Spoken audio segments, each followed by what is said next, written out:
안녕하세요. 닥터 마빈입니다. 7월 23일 대통령이 주재한 부동산 국민 대토론회가 열렸습니다. 140명이 모여 3시간 넘게 이야기했고, 여기서 나온 방향이 7월 말에서 8월 초 발표될 세제 개편안에 반영될 예정입니다. 오늘은 이 토론회에서 어떤 이야기가 오갔고 실제로 내 세금은 얼마나 오를지, 그리고 앞으로 어떤 카드가 나올지를 빠르게 정리해 보도록 하겠습니다. 자, 먼저 발언들부터 볼게요. 크게 두 갈래로 나뉘었어요. 규제 강화 진영과 그리고 규제 부작용 지적을 좀 하고 규제를 완화해야 된다, 그런 권고하는 진영, 이 두 가지로 나눠져서 의견들이 나왔는데, 주요 의견들을 제가 한번 살펴보겠습니다. 주요 주장을 한번 보면 1세대 1주택 양도세 비과세를 평생 한 번으로 제한해 주세요. 그러니까 실거주자예요. 근데 이 사람이 집을 양도할 때 보통 비과세가 붙거든요. 근데 이거를 평생 한 번으로 제한하자. 여러 번 갈아타면서 계속해서 비과세를 받아서 자산을 증식하는 이런 구조는 불로소득 아니냐, 이건 차단돼야 되는 거 아니냐라는 주장이 나왔고요. 그리고 기존 대출자에게도 강화된 DSR과 LTV를 만기 때 소급 적용을 해야 된다. 이미 대출로 상승을 누린 보유자도 동일하게 규제를 해야 되는 거 아니냐. 그리고 서울의 재건축 재개발을 연 2만 가구로 총량을 제한해야 된다. 지금 서울 재건축 재개발을 하게 되면 실질적으로 이득을 보는 거는 강남 살고 있는 사람들이다. 그렇기 때문에 이 공공기여가 크고 분양가 낮은 사업부터 좀 허용을 해달라. 실거주, 비거주를 불문하고 보유세를 그냥 강화해야 된다. 1주택 장기 보유 고령자 혜택은 축소하거나 폐지해야 된다. 그리고 마지막으로는 시가 10억 이상을 초고가로 보고 실효세율 1% 수준 보유세를 부과해야 된다. 이런 주장이 나왔습니다. 사실은 이 주장을 들으면서 감정이 계속해서 제가 좋지가 않아요. 이게 사실 현실을 좀 잘 이해하지 못하는 분들이 낸 발언이구나 라고 저는 개인적으로 생각을 하고 있어요. 이렇게 되면 어떻게 되냐면요, 집값을 잡는 게 아니라 주택시장의 정상적인 이동과 공급을 전부 막아버리게 됩니다. 먼저 1세대 1주택 양도세 비과세를 평생 한 번으로 제한한다고 해보겠습니다. 겉으로 보면 여러 번 갈아타서 비과세 혜택을 받는 사람을 막겠다는 취지겠죠. 근데 집을 갈아타는 게 무슨 투기입니까? 아이들이 태어나면 더 큰 집을 원하고 또 옮길 수도 있고요. 직장이 바뀌면 그 직장에 따라서 그 지역으로 이동할 수도 있어요.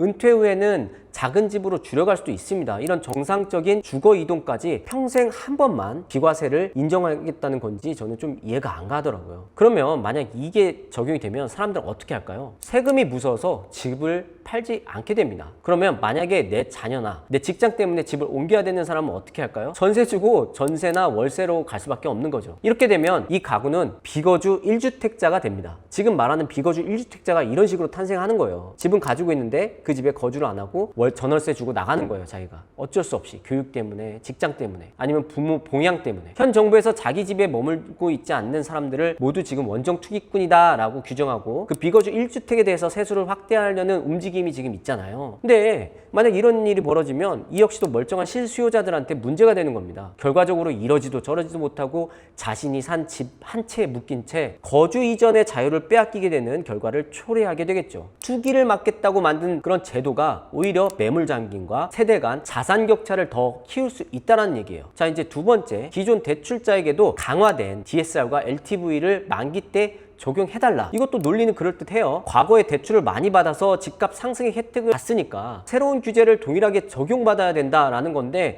사실은 이거는 조금 약간 배아파리즘 같다라는 전 개인적인 판단을 좀 했어요. 대출은 계약이에요. 당시 제도와 소득 금리 조건을 믿고 20년, 30년짜리 상환 계획을 세운 사람에게 만기가 돌아왔으니까 갑자기 대출을 줄이라고 하면 어떻게 되겠습니까? 집값은 올랐더라도 당장 수억 원의 현금이 생긴 거 아니거든요. 그 집을 실제로 실현된 이익이 아니란 말이에요. 그 집을 팔아야지 실현된 이익인데 평가상의 이익을 가지고 있다고 해서 이 사람한테 몇억 원씩 더 달라, 세금 떼줘라 라고 한다면 어떻게 될까요? 이 사람은 자기가 멀쩡히 살고 있던 집을 팔 수밖에 없는 거예요. 문제는 여기서 끝나지 않습니다. 금융기관도 대출 회수가 불확실해지고 가계도 장기적인 자금 계획을 세울 수 없게 됩니다. 대출 규제를 강화할 수는 있겠지만 이미 체결된 장기 계약까지 사실상 소급해서 적용하면 정책에 대한 신뢰 자체가 흔들릴 수 있겠죠. 그리고 말씀드린 세 번째입니다. 서울 재건축과 재개발을 연간 2만 가구로 제한한다고 해보겠습니다. 이렇게 되면 어떻게 되냐면요, 공급을 확대하겠다는 것이 아니라 정부가 공급량을 직접 통제하겠다는 뜻이 됩니다. 공공기여가 크고 분양가가 낮은 사업부터 허용한다지만 공공기여가 클수록 민간 사업성은 떨어지게 되죠. 그렇기 때문에 사업에 참여를 안 하게 돼요. 분양가가 지나치게 낮으면 조합원의 분담금은 늘어나기 때문이죠. 결국 사업을 가장 빨리 추진할 수 있는 곳이 아니라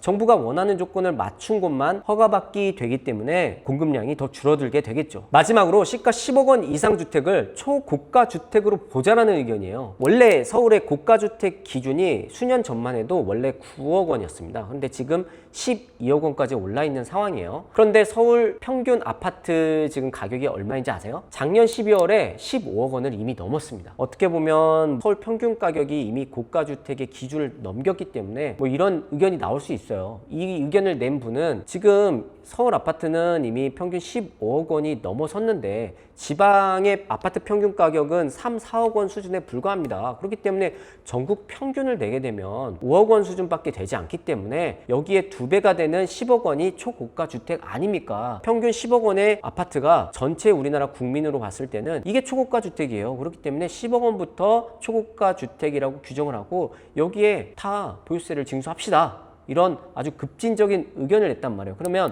서울 같은 경우에는 평균 아까 말했듯이 15억 원이기 때문에 대부분의 평균 아파트가 다 초고가 주택에 살게 되는 겁니다. 그래서 보유세가 인상되겠죠. 10억 원짜리 집은 매년 1,000만 원, 20억 원짜리 집은 매년 2천만 원을 뭐 내야 된다는 그런 과격한 그런 의견을 냈습니다. 여기서 실효세율 2%라는 거는 공시가격에 단순히 1%의 세율을 적용한다는 뜻은 아닙니다. 물론 어느 방식이든 중요한 것은 이 정도 세금은 단순한 증세 수준이 아니라 가구의 현금 흐름과 주거 선택을 바꿀 정도의 부담으로 다가온다는 거예요. 더구나 대부분 사람들이 서울의 아파트에 거주한다라는 이유만으로 보유세 증액 대상이 된다. 그렇기 때문에 반발이 엄청 심할 수밖에 없겠습니다. 하나하나 살펴보면 사실 현실성이 떨어지고 거기에 대한 실제 시장에 나올 수 있는 부작용이나 아니면은 주거 불안이라든지 이런 것들이 더 큰 어떤 풍선 효과 부작용을 더 초래할 수 있겠다. 저는 그렇게 판단하고 있습니다. 자, 반대편에서는 규제 자체를 반대한 게 아니라 그 규제가 실제로 어떻게 작동하는가를 물었습니다. 저는 개인적으로 지금 시장에 이미 부작용이 나오고 있잖아요. 주택가격을 잡겠다고 했는데 지금 주택가격이 올랐잖아요. 그렇기 때문에 규제 부작용 지적과 그리고 이 규제에 대해서 어떤 개선 보완책이 필요하다. 이쪽 주장이 저는 개인적으로 훨씬 상식적이고 이 부분들이 말하는 대안까지 저는 좀 고려됐으면 좋겠다라고 저는 생각을 하고 있습니다. 그래서 그 주장을 하나하나 좀 살펴보면 정부 공급 대책에는 공공분양과 공공임대, 민간분양은 있는데 민간 임대를 어디에 몇 호 공급할지가 빠졌다. 이건 이제 최상욱 대표님께서 말씀을 주셨는데 이거 정확한 지적이에요. 지금 제가 계속 주장하지만 지금 문제는 아파트나 주거의 매매 가격도 물론 트리플 강세이기 때문에 매매 가격도 이슈가 있지만 사실 매매보다 더 지금 정부가 빠르게 소화전을 불을 꺼야 되는 그런 시장은 매매보다는 어떻게 보면 서민 주거인 임대차 시장, 그 민간 임대라든지 뭐 이런 임대차 시장에 더 빨리 지금 대응책을 마련해야 된다고 저는 생각합니다. 그렇기 때문에 공공임대로 단기간에 우리가 그 임대차 시장에 공급을 줄 수가 없어요. 그렇기 때문에 민간임대를 좀 더 활성화해야 되는데 민간임대에 대한 아이디어 그리고 민간임대를 활성화하기 위한 구체적인 방안들은 하나도 나와 있지 않다라고 지적한 거예요. 그래서 최상욱 대표의 의견은 민간임대를 다주택자 문제로만 보지 말고 장기 임대주택을 공급하는 산업으로 별도 설계를 좀 해보자 이런 대안까지 좀 제시를 했었습니다. 그리고 이제 요즘 많이 핫하죠. 김인만 소장께서는 또 이런 주장을 했습니다. 최근 상승은 15억 이하가 중심인데 제가 이제 전에 콘텐츠에서도 말씀드렸잖아요. 그러니까 강남과 한강벨트 그런 주요 핵심지가 가격을 상승을 이끌고 있는 게 아니라 15억 이하가 지금 가격 상승을 이끌고 있거든요. 근데 계속 초고가를 뭐 30억, 50억, 40억 과세를 해야 된다. 막 계속 이런 논의가 계속해서 돌고 있는데 여기 과세한다고 실제 15억 이하의 아파트가 가격이 떨어질까? 실제 효과가 있는지 의문이다라고 지금 반론을 제기했어요. 근데 사실 거기에 대한 답변은 없었죠. 자, 그리고 하나 더 질문이 들어갔는데 돈이 많아서 강남 아파트를 50억 원에 구매를 한 사람이 있어요. 그 사람들은 현금 창출 능력도 있고 자기 자본 능력도 있고 캐시플로우도 있기 때문에 이런 사람들한테는 뭐 과세하는 거에 대해서 조세 형평성에 대해서 그런 방향성이라면 뭐라고 할 수는 없겠죠. 그런데 만약에 지금 개포동 아파트가 50억 원 됐어. 근데 개포주공 아파트를 5억에 살고 있고 거기에 이제 거주했던 원주민인데 이게 재건축으로 지금 40억, 50억 원이 된 그런 사람들도 꽤 많이 있단 말이에요. 이런 고령 1주택자는 지금 현금 창출 능력도 없고요. 은퇴해가지고 내가 원래 거주하던 고향과 같은 그런 집에 그냥 살고 있는 것밖에 없어요. 그냥 내가 원래 살던 곳인데 자산 가격이 올라간 것 뿐이에요. 근데 이 사람한테 더 높은 보유세를 물어야 된다. 그러면 현금 소득이 없는 이 고령 1주택자가 세금 때문에 결국에는 자기가 살던 집에서 다른 곳으로 세금을 못 내서 밀려날 수밖에 없다. 연간 뭐 1,000만 원, 2천만 원, 3천만 원의 보유세를 어떻게 내겠습니까? 이런 사람들이. 그래서 결국에는 내가 살던 집에서 쫓겨날 수밖에 없는 그런 문제가 있다. 그렇기 때문에 이건 좀 구분해서 볼 필요가 있다. 지금 신규로 진입하는 그런 사람들한테는 초고가 주택의 보유세를 징수하겠다면 이 사람한테는 징수해도 되지만 과거에 한 5억에 샀던 사람들은 좀 보호하는 대책이 필요하다라고 말씀을 드렸는데 구체적인 답변이나 후속론이 없이 뭐 검토하겠다 수준에서 두루뭉술하게 넘어갔다는 인상을 좀 받았습니다. 좀 아쉬운 대목이죠. 자, 그러면 실제 카드는 무엇이 있을까요? 토론은 토론이고 실제 뭐가 나올지 조금 제가 예측을 한번 해보겠습니다. 가장 빠른 카드는 국회 입법 그런 과정 없이 대통령 시행령만으로 즉시 시행 가능한 두 가지라고 볼 수 있겠어요. 공정시장가액 비율과 공시가격 현실화율이에요. 공정시장가액 비율은 종부세를 계산할 때 적용하는 비율이죠. 현재 60%이고 일정 범위가 60%에서 100% 안에서 시행령으로 올릴 수가 있습니다. 올리면 종부세가 바로 영향을 받습니다. 그러니까 공정시장가액 비율은 종부세에 영향을 주는 보유세다라고 보시면 되겠습니다. 공시가격 현실화율은 시세를 공시가에 얼마나 반영할지인데 이건 종부세뿐만 아니라 재산세, 건보료, 기초요금 등 60개 분야에 파급적으로 전방위에 걸쳐서 영향을 주기 때문에 정부 입장에서는 2028년에 총선이 있잖아요. 이걸 염두에 보면 복지 건보료까지 건드리는 현실화율보다 세금만 건드리는 공정시장가액 비율을 조정할 가능성이 높겠죠. 그게 아무래도 정치공학적으로 더 나은 선택이라고 저는 객관적으로 판단하고 있기 때문에 어떻게 보면 공정시장가격 비율을 좀 건드리지 않을까 그렇게 예측하고 판단하고 있습니다. 자, 그러면 얼마나 오르냐? 이거를 이제 만약에 정부가 발표했을 때 개인적으로 얼마나 오르냐? 국회 예산정책처 추계 기준으로 좀 보겠습니다. 2024년 종부세 과세 인원 45만 5천 명 기준으로 평균 종부세가 현행 60%는 324만 원인데 만약에 80%까지 올라갔다라고 하면 624만 원으로 약 1.9배 올라가게 되는 겁니다. 그러니까 거의 2배 올라가는 거예요. 그리고 조금 더 극단적으로 95%까지 올린다라고 한다면 780만 원으로 2.4배가 올라가게 되는 겁니다. 지역별 보유세 증가율을 좀 따져보면 서울은 80%일 때 플러스 21%, 95%일 때 플러스 32%인 반면에 경기는 각각 플러스 10%, 플러스 16%예요. 그러니까 서울하고 경기권의 종부세 이런 차이가 나겠죠. 결국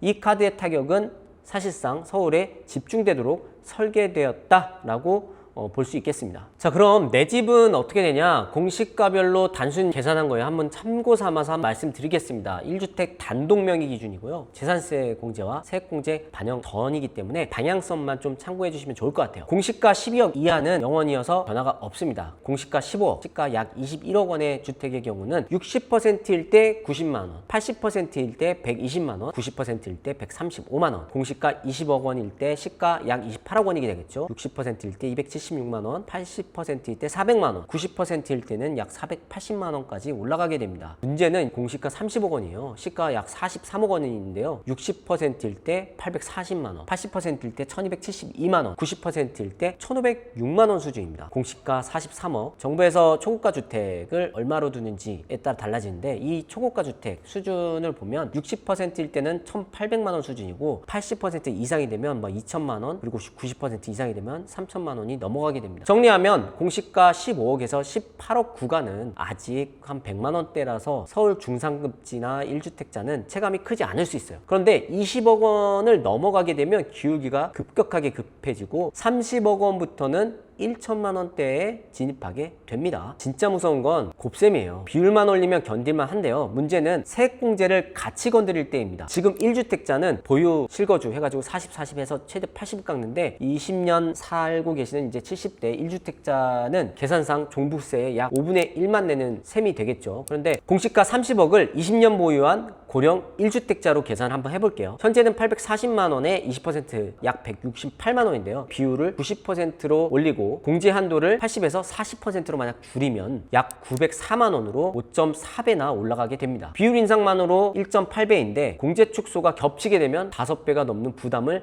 짊어지게 된다는 거예요. 이번 개편안이 이 둘을 같이 건드리려 한다는 점, 이게 체감 충격의 정체입니다. 다만 만약 이렇게 오른다고 해도 한 해에 다 오지 않을 수 있어요. 세부담 상한이 있거든요. 그래서 재산세와 종부세 합계는 전년의 150%를 넘을 수 없기 때문에 실제 시행이 된다고 해도 인상분이 2, 3년 안에 걸쳐서 나누어서 오르게 될 가능성이 높습니다. 자, 그러면 앞으로 나올 규제는 가능성 손으로 한번 살펴볼게요. 이번에 대토론에서 나온 의견들이 있었는데 종합해 봤을 때 객관적으로 판단했을 때 앞으로 어떤 규제가 좀 나올 것인지, 그리고 어떤 파급력이 있는 것인지를 가능성 순으로 정리해 보겠습니다. 거의 확실한 건 앞서 설명드린 공정시장가액 비율을 건드리는 거예요. 60%인데 제가 볼 때는 좀 더 강력하게 하면 90%인데 그렇게까지 갈까? 저는 조금 정치적인 셈법을 고려한다면 총선이 있기 때문에 한 80%나 85% 수준에서 나오지 않을까 판단하고 있고, 초고가 1주택은 보유세를 강화하겠다. 30억이냐 40억이냐 50억이냐 말이 많은데 아마도 30억을 건드리게 되면 강남 3구뿐만 아니라 마용성, 한강멜트에 있는 주요 국민평형 아파트를 모두 건드리는 거기 때문에 이렇게 되면 28년도 총선에 영향을 줄 수밖에 없습니다. 그렇기 때문에 40에서 50억 원 쪽 안팎을 건드리지 않을까 그렇게 판단하고 있습니다. 비거주 1주택 공제 축소도 계속해서 대통령이 발제를 하고 얘기를 했었죠. 다른 지역에서 거주도 하지 않은데 서울에 원정 투기해가지고 1주택 보유만 하고 있는데 우리가 공제해줘야 되냐. 그래서 이 축소 방안도 분명히 담길 것으로 판단하고 있고요. 근데 여기에 원정 투자가 아니라 그냥 서울에 있는데 대출이 안 나오잖아요. 이사 갈 수가 없어서 내 집을 전세 주고 다른 집으로 전세나 내 집을 월세 주고 다른 집으로 월세 가는 그런 사람들이 있단 말이에요. 교육이라든지 일자리, 부모 봉양 뭐 이런 것 때문에 옮겨가는 사람들이 있는데 이 사람들까지 다 타격을 받을 수 있다. 그게 조금 안타까운 부분이고요. 장기 보유 공제의 한도도 좀 바꾸겠다 이 얘기를 하죠. 보유 40%, 거주 40%인데 이런 것도 조금 설정을 바꿀 것이다. 이런 내용들이 아마 담길 거예요. 양도세 강화 1년을 유예하겠다라는 거는 대통령이 양도세 중과 유예를 종료한 게 5월 9일인데 그때 이제 다 팔으라고 했는데 현실적으로 못 판 사람들의 퇴로를 좀 더 마련해 줘야지 다주택자들이 양도세 중과를 조금 넘어서 매물을 내놓을 수 있지, 안 그러면은 그 매물 잠김 현상이 지금 있어서 오히려 시장에 좋은 영향을 미치지 않고 있다. 다주택자들이 양도세를 완화해 줘 가지고 좀 더 매물 유도를 할 수 있게 유예를 좀 더 해달라라는 부분이기 때문에 아마 이것도 나올 것 같아요. 대신에 기존에 5월 9일 전에 대통령이 계속 다 팔으라, 안 그러면 너네 아무것도 없다라고 했는데 이거를 다시 뒤집을 수는 없잖아요. 그때 수준보다는 좀 더 페널티가 있긴 하겠죠. 그래서 그런 부분으로 생각해 주시면 좋을 것 같고, 이주비 대출 완화해달라 좀 얘기가 많이 나왔어요. 현재 공급을 하려면 재건축 재개발이 많이 나와야 되는데 재건축 재개발 단지의 이주비 대출이 지금 뭐 많아야 1, 2억 원밖에 안 나온다고 해요. 이 사람들이 멸실해가지고 나가서 다른 집을 살아야 되는데 1, 2억 원밖에 안 나오는데 어디 가서 전세를 살고 어디 가서 월세를 살겠어요. 그래서 이거는 완화를 해줘야지 우리가 빠르게 멸실을 하고 재건축 재개발을 활성화할 수 있다. 그래서 이런 문제를 좀 해소해달라라는 그런 현장 의견들이 있었기 때문에 아마 이것도 반영이 되지 않을까라고 생각합니다. 그리고 이제 지금은 다주택자라고 해서 주택 수별로 다 규제를 하고 있거든요. 근데 뭐냐면 서울에 4, 50억 원짜리 초고가 주택을 가지고 있는 사람과 지방에 3억 원짜리 주택 2채 가지고 3채 가지고 있는 사람과 중과세가 다르다는 거예요. 어떻게 보면 이 사람은 민간 임대를 공급하는 다주택자이고 이 사람은 똘똘한 한 채를 가지고 있는 사람인데 세제 혜택은 똘똘한 한 채만 주는 게 맞냐. 그래서 주택 수가 아니라 총 가액 기준으로 보유세나 양도세, 중과세 이런 것들을 조금 방향을 합의해야 된다. 기준을 전환해야 된다. 이런 내용들이 나올 것 같은데 지금 당장 나올 것 같지는 않아요. 왜냐하면 이런 것들은 다른 세법들이나 여러 가지 또 함의가 있기 때문에 아마 내년으로 미루지 않을까. 그리고 최근에 어떤 함의는 있었지만 구체적인 방향 제시는 안 됐거든요. 나온다면은 아마 내년쯤 나오지 않을까라고 저는 생각하고 있고, 사업자 대출 담보 인정 제한하는 것도 지금 당장은 나올 것 같지 않아요. 재산세 9억 이하의 특례 세제 종료라든지 등록임대 세제 혜택 조정 이런 것도 당장은 나오지 않지 않을까 저는 개인적으로 판단하고 있습니다. 나왔던 주장 중에서 조금 센 주장들, 실질적으로 이거를 시행했을 때 정치적으로 타격을 입기 쉽기 때문에 이건 안 나오지 않을까 싶은 안들은 공정시장가액 비율 95에서 100% 이러면 28년 총선 부담이 있기 때문에 현실적으로 어렵다라고 저는 판단하고 있고, 어떤 매매가라든지 시장 가격에 공시지가 현실화율을 먼저 곱하고 그 다음에 공정시장가액 비율이라는 걸 범퍼로 딱 두고 최종 세금을 먹이기 위한 과세표준이 나오게 되는데, 공정시장가액 비율은 낮추더라도 공시가 현실화율을 100%로 인상하거나 아예 그냥 이거 없애버리잖아요. 그러면 실제 시가를 그대로 두드려 맞는 거거든요. 그렇기 때문에 이거는 좀 하기 쉽지 않냐. 건보료라든지 복지 여러 가지들을 다 건드리고 있기 때문에 4년 동안 동결해오고 있는 이런 것들을 뒤집기에는 좀 부담이 있을 것이다. 그리고 1주택 비과세 생애 1회 제한 이런 것들도 거주 이전 자유를 훼손하는 그런 의견들이 있기 때문에 이것도 건드리기 쉽지 않다. 그 밖에도 급진적인 안은 지지율 부담이 있어서 좀 어렵지 않을까라는 판단을 하고 있습니다.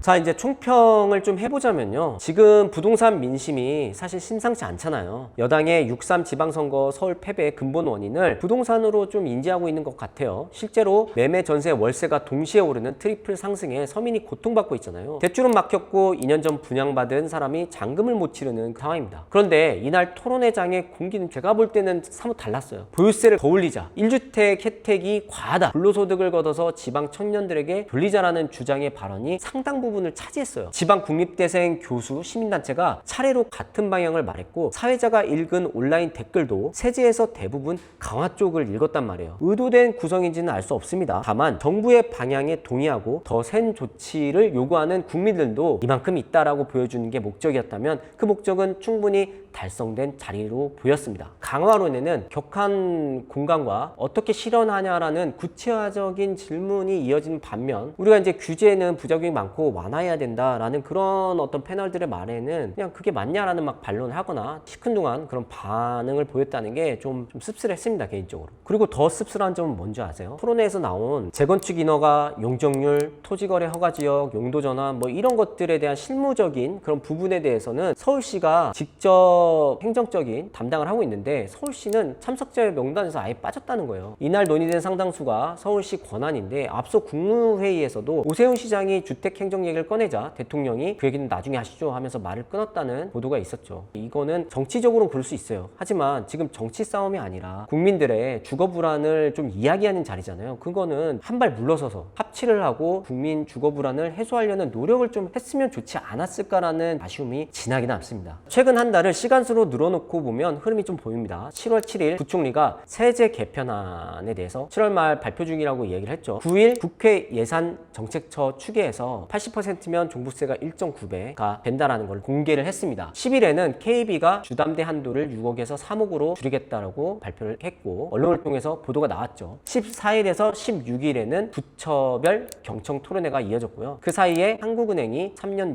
6개월 만에 금리를 올리게 됐습니다. 22일에는 초고가 비거주 1주택 강화, 장특공제 1년 유예 검토가 보도되었고요. 23일에는 말씀드린 대통령 참석 대토론회가 이루어졌죠. 그리고 7월 말이나 8월 초에 세제 개편안이 확정되는 그런 수순입니다. 각자 따로 보면 분절되어 있는 사건처럼 보이지만 하나로 뭉쳐서 보면 각본대로 움직이는 어떤 마일스톤이 있는 것처럼 저는 그렇게 보여졌거든요. 대출이 막히고 금리가 오르고 여론을 확인하고 전문가 논거가 쌓이고 대통령이 국민 앞에서 종합하고 여론을 수집하고 최종 대책이 나오는 그런 큰 그림이겠죠. 특히나 왜 이렇게까지 신경을 쓸까? 세제 개편이라는 거는 조세 저항이 엄청나게 크게 오는 거거든요. 우리가 이제 집 가진 사람들이 이런 종부세라든지 보유세가 이제 청구서를 받잖아요. 근데 내 지갑에서 아무것도 아닌데 돈이 더 징수가 되는 거예요. 이거에 대한 반발이 엄청나게 큽니다. 그래서 조세 저항은 정부도 크게 의식할 수밖에 없어요. 특히나 총선이 있기 때문에 이런 부분들을 아주 세밀하게 디테일하게 조금 설계를 한 부분이 저는 좀 보여졌다라고 개인적인 판단을 하고요. 좀 마무리를 짓겠습니다. 확실하게 부동산 정책이 성공했냐 실패했냐 판단해보면 트리플 상승이 일어나고 있잖아요. 실패한 거예요. 저는 이랬을 때는 딱 두 가지 가능성을 보거든요. 모르고 냈으면 무능,